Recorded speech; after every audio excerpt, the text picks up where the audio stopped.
YCP హయాంలో ప్రజలు భయం గుప్పెట్లో బతికారని మంత్రి పయ్యావుల కేశవ్ ఆరోపించారు. వైసీపీ పాలనలోని 5 ఏళ్లు ప్రజలు నరక యాతన పడ్డారని ఆవేదన వ్యక్తం చేశారు.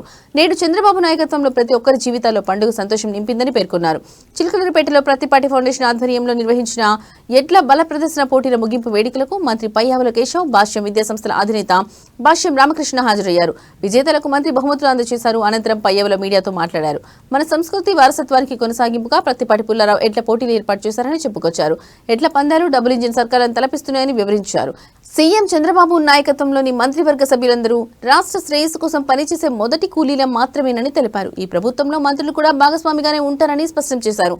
చంద్రబాబు టీం 2029లో కూడా కూటమి ప్రభుత్వం వచ్చేలా అహర్నిశలు శ్రమిస్తోందని మంత్రి వెల్లడించారు.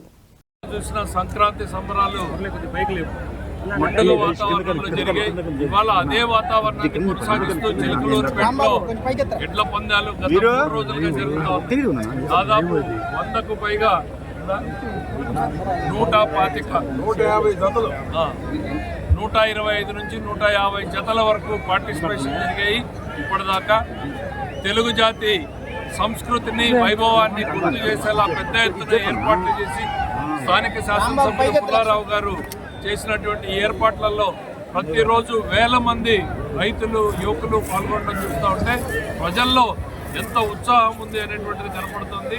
ఇదొక రాష్ట్ర స్థాయిలో జరుగుతున్నటువంటి ఈ పోటీలు మరొక్కసారి మన సంస్కృతిని, సాంప్రదాయాన్ని, మన వైభవాన్ని గుర్తు చేసేలాగా ఉన్నాయి. ఇది తెలుగుదేశం ప్రభుత్వం వచ్చిన తర్వాత మాత్రమే ఇట్లాంటి స్వేచ్ఛాయుత వాతావరణం.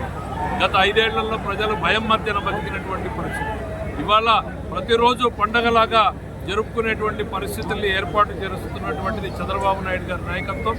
ఈ రాష్ట్ర అభివృద్ధి కోసం మళ్ళీ చంద్రబాబు నాయుడు నాయకత్వాన్ని కొనసాగించుకోవాల్సినటువంటి అవసరం ఉందన్నటువంటి విషయాన్ని సందర్భంగా గుర్తు చేస్తూ ప్రజలందరం కూడా గత దుర్మార్గపు పాలనని మర్చిపోకూడదు అనేటువంటిది కూడా గుర్తు చేస్తున్నాం. జై హింద్.